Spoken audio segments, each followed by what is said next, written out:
Well, thanks for coming to the discussion about the undergraduate certificates that we're rolling out today. So first, what is a certificate? Certificates are focused, as the dean mentioned, for four sectors: energy, hospitality, real estate, and sports management.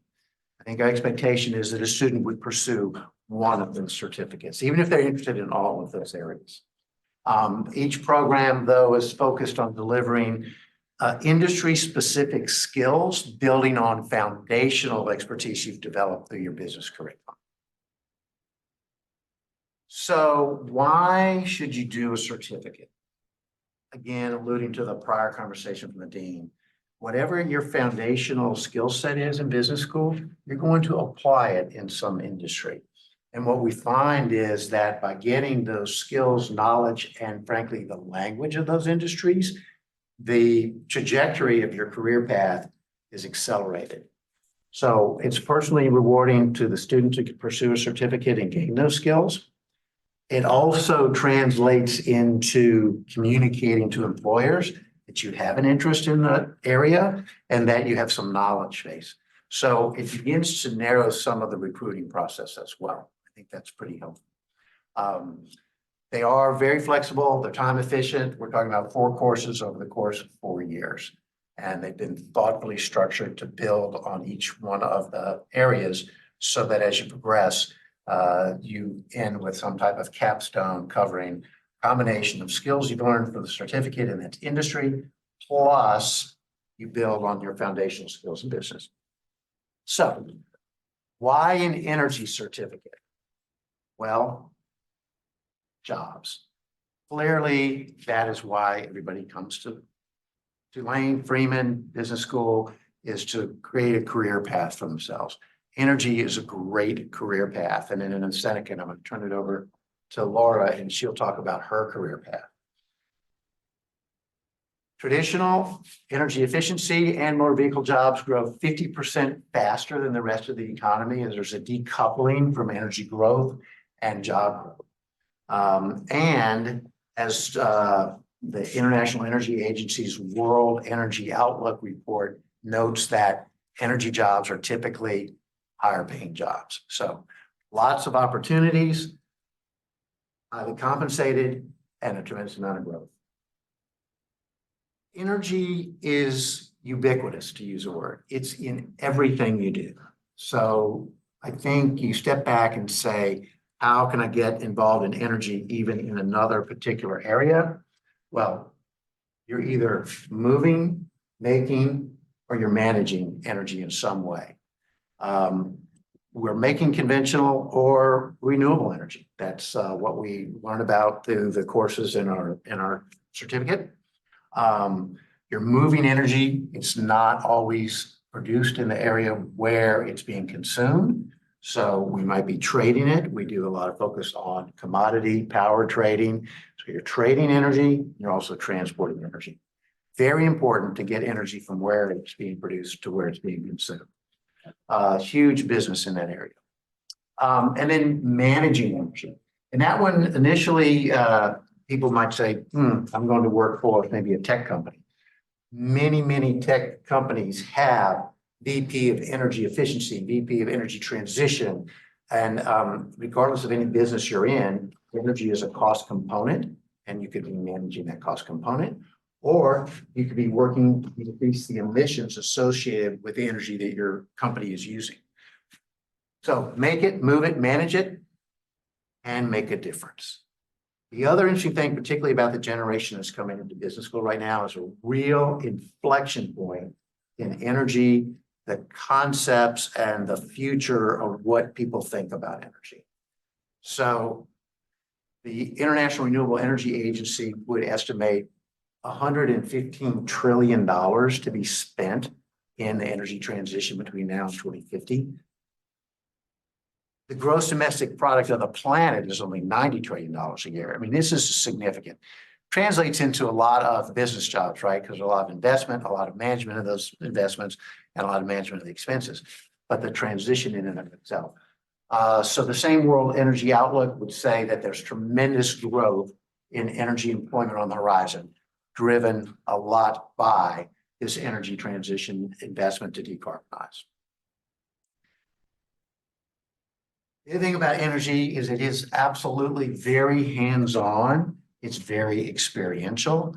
It's physical. You see it, you get involved in it. We're going to sites. This is a solar facility that Entergy has set up close by, which we toured.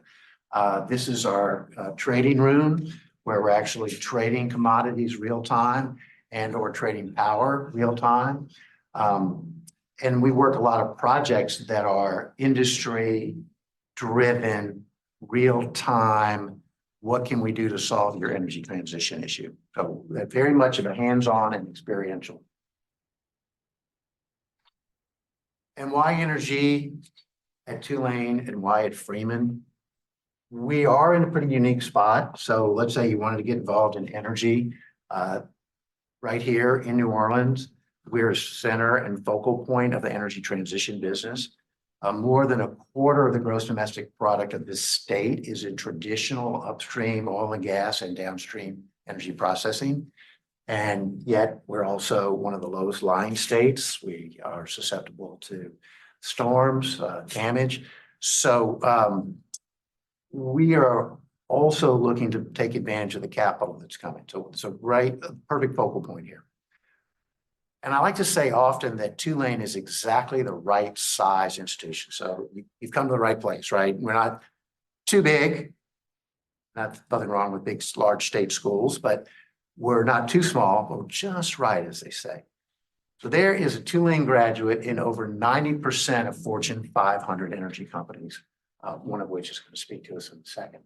And there's a Freeman graduate in 2/3 of Fortune 500 energy companies. So there's a connectivity. And that's, again, to that point of the right size. When you call someone and say, hey, I went to Freeman, they would say, yes. And did you have Professor Connor? Yeah, I remember him. So I think that the size is good. And the synergies about where we are important. And all of that is not even including all the supporting organizations. So it's been mentioned about investment banking. So these are Fortune 500 energy companies. But of course, there's a tremendous amount of consulting in energy. There's service companies supplying a lot of the energy producers. There's accounting, there's investment banking. So there's a lot more that's energy related even that builds on that. And there are Tulane and Freeman and energy graduates in all of that. So a lot of good connectivity to have. So with that, I am going to turn it over to Laura, and she's going to talk about her experience and her career. And I will tell you that I think this certificate can help you build that pathway that someone successful in this field has done. So, Shira, make sense? I'm gonna just fix this right quick. Is that the way? Yeah. Oh, gotcha. All right. Okay. Thank you, Professor Connor. And I didn't get a chance to introduce you, but Professor Connor is the director of our Tulane Energy Institute. So happy to have you and your wealth of knowledge. And I'm excited to bring up Laura Beecham, who is the Director of Resources Planning and Market Operations for Entergy. So thank you so much for being here, Laura. Yeah, thank you for having me. And, I am very passionate about the energy industry. So a little background about me. I went to the Freeman School, have a concentration in finance. I finished here in 2000.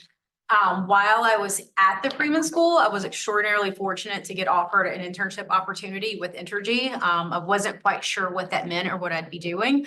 I had a fantastic summer and they offered me a full-time position. They also then offered me an opportunity to do my MBA here at the Freeman School while I was employed full-time. And so nothing made me happier than to come back to Freeman, but certainly it was a fantastic opportunity that my employer offered me. So who is Entergy? So I want to tell you just a little bit about us so you understand how we play in the energy market. We are a vertically integrated public utility, Fortune 500 company, and we serve electricity to 3 million customers here in the Gulf South. and again, so my career, I started in accounting, definitely was not something I thought I would enjoy, but I found that in accounting at a utility really enabled me to understand the entirety of the energy industry, because who are our customers here in the Deep South? They are the largest energy producers and energy companies in the entire world. So I had to learn about their value stream, their supply chain, their business in order to understand why do they want electricity from me. I was able to then move into corporate planning, corporate finance, doing a lot of work on M&A transactions, and then did a bit of a career shift and went into regulatory policy.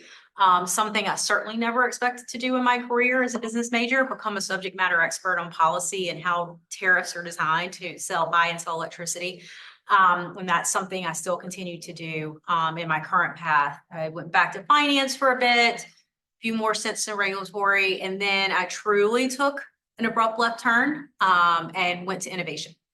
And those of you who know anything about a regulated monopoly, you say, what is this Innovation Institute? And it was completely eye-opening for me on how do we embark on this energy transition? How do we get EVs into our system? How do we serve them on the grid?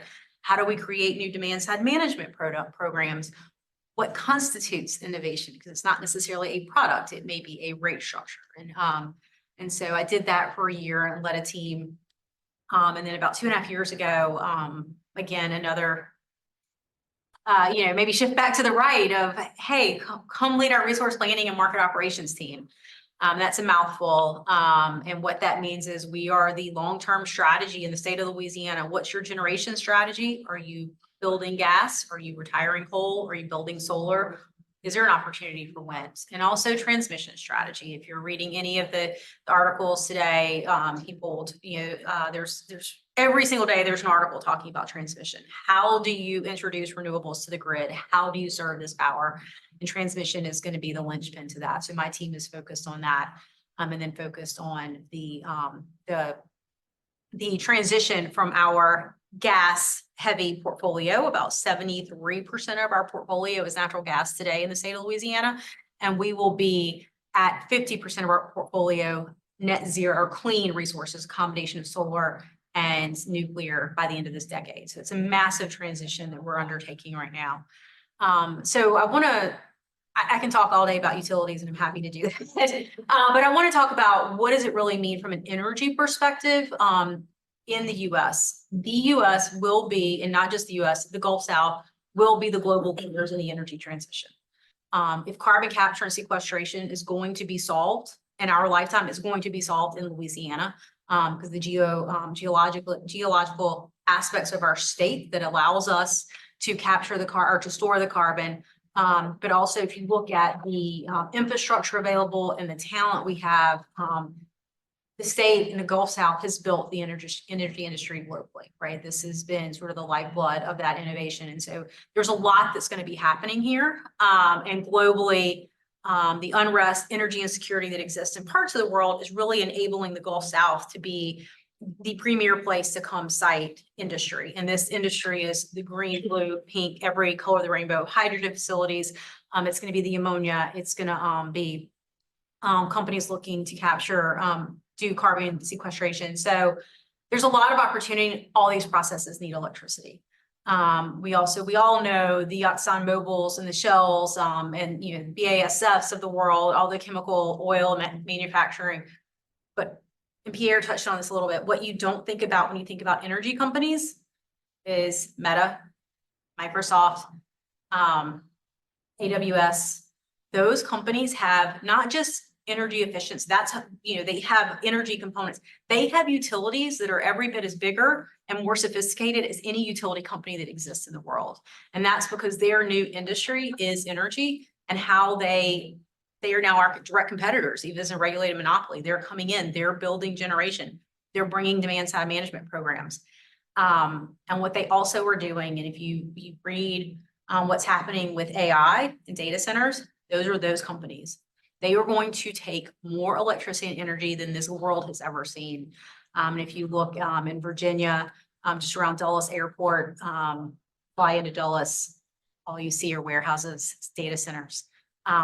The amount of jobs, investment, that it takes to build these centers that are going to do the AI training that really is going to be the next wave of innovation in this country, the amount of electricity is astounding. It takes more than a refinery to produce oil. And so going into these companies are highly sophisticated. It's a whole new world. And it's an opportunity for those of you who are just starting on this industry, on energy, to really be at the front end of what is going to, eventually we're all going to look back at this period of history and think about what we all accomplished. You know, I've been at my job in energy for 25 years now. So when I think about the next 10 years, which will be, you know, the last half of my career, or quarter of my career, it's exciting. It'll be unlike anything I've ever seen. So, you know, I can't encourage you enough. I think energy is very exciting. I think it's often misunderstood if that must be oil and gas, and it absolutely is. And it absolutely is oil and gas. So happy to take questions. Turn over to Yura. Yeah, I can move on, and then we'll have time for Q&A. So thank you so much, Professor Beecham, for shared with us. All right, so let's talk about, thank you, Professor Connor, the energy certificate, specifically in steps that you would need to take to go ahead and pursue this area of academic interest.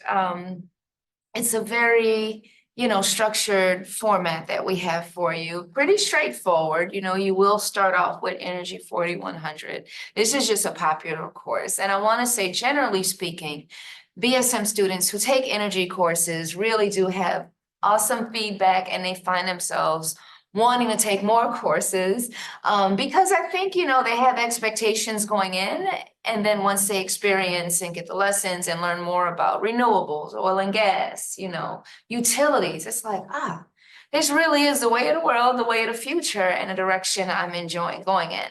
And so you would pick from the electives, you know, but it is a total of 12 credit hours, okay? You are welcome to do more than that if you want. It's fine. Sometimes when students complete their business requirements and their non-business requirements, you still might be a few credits short to get to the 122, right? Which is required for a BSM degree. So you are more than welcome to take more energy courses and really maximize your learning in the classroom. All right, so a few things we have to point out as we, you know, invite students to declare one of these certificates. So just like the other 3 certificates, there's energy, you will have to declare it. A few reasons why. So it'll help us keep up with the courses that are required for the certificate and what you need. It will be designated on your audit, so you can follow along yourself. If y'all know me, I am quick to say, follow your audit. Let's look at it together, because it spells out what your remaining requirements will be, okay? And then also it'll be noted on your final transcript that you have this certificate specifically in energy. So few things with that, working with your BSM counselor is important, just because not every course is offered in the fall, not every course is offered in the spring. We are privy to that information, and we'll be able to share it with you and plan accordingly. So if you're going into the spring semester of your junior year, right, and there's a course that's only offered in the fall, we need to make sure you're registered for that fall course, okay? And that's where we come in as your advisors to secure that seat for you, okay? So don't feel like you have to navigate any of this on your own.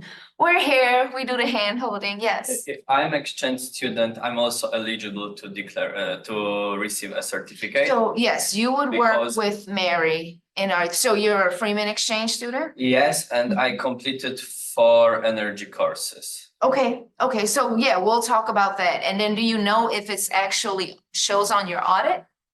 Yes. Okay. Yes, I have all the information that I can provide. Okay, great. Then we'll get you squared away. No worries. That is perfect.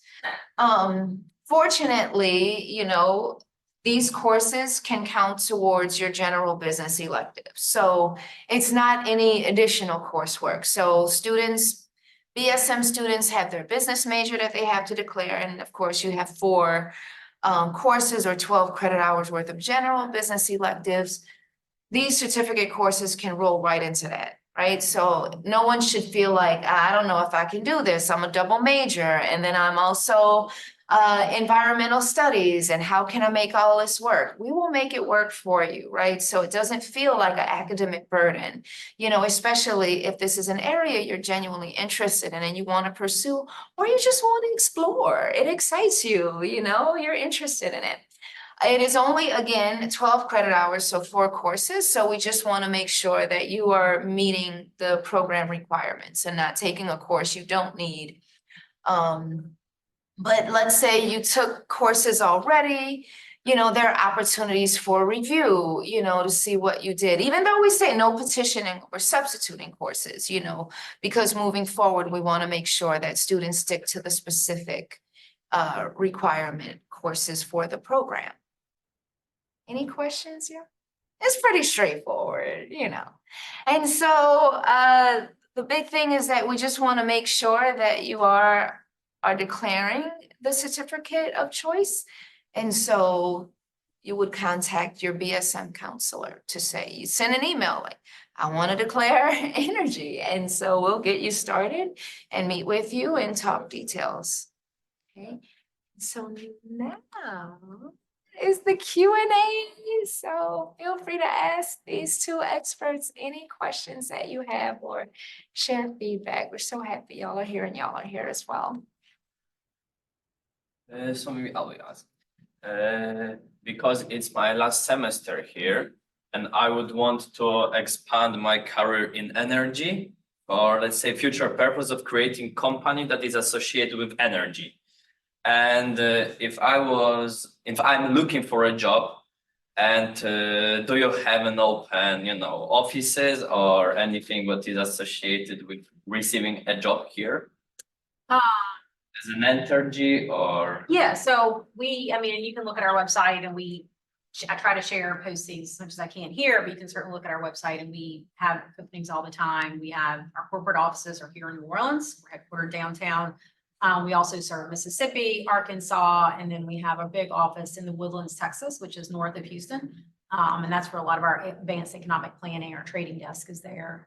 Some of our legal teams. So yeah, we absolutely have openings, and they're posted out there all the time. And are these posts, offices are open for international people or? Yeah, we do sponsor. We have quite a few international employees, and so we do offer sponsorship. It's up to the hiring manager, but again, we have a lot of international. It's like that. It's not a requirement to be US citizen, yes? No, it is not. We would sponsor you and provide your work visa, if you're selected as a candidate. Okay. No, it is a requirement that you work in one of our 4 states. Yes, of course. Or Washington, DC. And I should mention that we do have a Washington, DC office, because we are federally regulated. So there's a federal policy team too. So. And from your point of view, do you have any advices how to impress a hiring manager, or to? Yeah, and we were talking about that for a different reason. Every hiring manager is a little bit different. I think it's always important or helpful if you make a connection at the company that can help. I couldn't necessarily guarantee you a job, but I can assure you yes. the right person, and provide advice. I had a student that was very excited about a job they had applied for our company, and we sat down and talked, and he went through his interests and his skills, and I said, I don't think you applied for the right job. This is not something you would be happy in, and let me tell you why, and you make that decision yourself. And so I think those connections are important for a lot of reasons. It's not just to steer your resume there, but also to steer you to the right position as well, because as we all know, jobs as they're described on a job description does not necessarily match what's actually going to take place. So yeah, I think that's always helpful as well, because there's a lot of applicants, and you want to get your resume sort of shifted to the right person. If nothing more, just to make sure eyes get on. Thank you very much. I'm satisfied with answer. And thank you for joining us. So you're in luck. This is all being recorded, but now we're on a Q&A portion. So feel free to jump in, ask any questions that you would like. Yeah, no, I'm sorry. It's like I thought 10:30, not 10, but I just how did I think the energy sector is not one of the most common. So how did how did you just like stumble into it? How did you get involved in energy, Laura? That's a great Yeah, question. yeah, you know, and so I had an Think about it. internship. Yeah, so I will be honest, I had an internship, 2 internships offered to me between my junior and senior year. One was here in New Orleans at Entergy, a regulated electricity utility. The other one was not an energy and in the Midwest. And I had to make a decision. I wanted to spend my summer in New Orleans. I'll be very honest. I was, 20 years old, and I thought it's a lot more fun just to stay here. Because I was studying at Tulane, and I will be honest, there were points in my career when I thought, I'll get one more year of experience and I'll do something else. And honestly, the industry has changed so much, and I've done a lot of different roles, and I learn every hour of the day. I'm still learning. And 25 years later, I'm still at the same company. I've changed jobs. I think I've had 10 different roles. I tried to count the company in 25 years, and it's exciting. It's interesting. And, I was sharing earlier that it's not just a utility that you work for. It's tech companies. It's your typical oil and gas companies. Everybody's a utility these days. So it's fascinating. It's in the headlines right now. Finally, when utilities and energy made news before, it wasn't always for the best reasons, but what's making news right now is what's happening and how the world's transitioning. And it's exciting. And I get bored very easily, quite honestly. Again, I'm an open book. So, and I've never been bored a day in my 25 years. And you meet a lot of fantastic people. I think the point, and we were talking about earlier, is it's an underpinning of everything you do. So there are people that are in the primary production of energy, right? That may be conventional or renewable. But there are people that are in the business of moving it as well or trading it. We have employers on campus from large power and commodity trading firms that are here to hire students. But also, and this point we made is that regardless of what you get involved in, you're also going to be aware of managing the use of your energy from here on out. That might have been something a decade ago, wasn't the forefront of a lot of people's mind, but every major company, small companies, are thoughtful about their cost of energy and frankly, their footprint and their emissions. And there's going to be a significant amount of effort and investment in management of this energy transition. So it's going to be integrated in everything we do. You're right. I mean, it's not your high profile, like I'm going to go into energy, but there's a lot of, we were talking about, say, investment banking activity. Well, that's in the news. There's a lot of transactions that occur.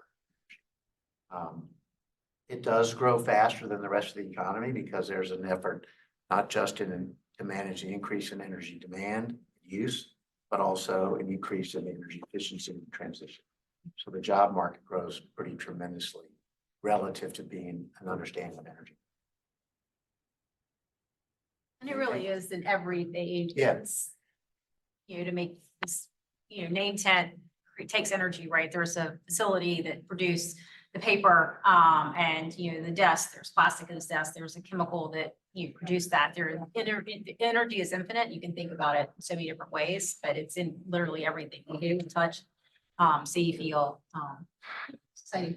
And the trading aspect too, I think we typically think about trading energy as well, of trading gas or trading electricity in wholesale markets, but it's also now a marketplace for renewable energy credits. There's now a marketplace for trading tax credits. And so there's so many aspects of what you can cover. Even if you get into other industries, and I know we're talking about, we have certificates in sports and hospitality, those industries are going to be very aware of their energy use and their energy footprint.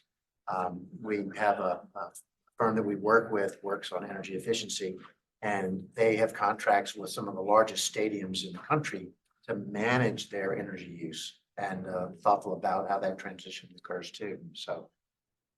Yeah, so I mean, you've been talking about how broad the Yeah. energy industry is. Does the certificate program here better prepare you for certain aspects of the industry rather than others? No, that's great. And you could go back to the slide about the courses. One of the things that we've done in Freeman in the last 4 years that I've been here is to make sure that our program is comprehensive. So we've been heretofore known as a finance school and we built an accounting that's very strong. Then we built power and power trading. So this is somewhat unique that we have this focus on power and utilities here.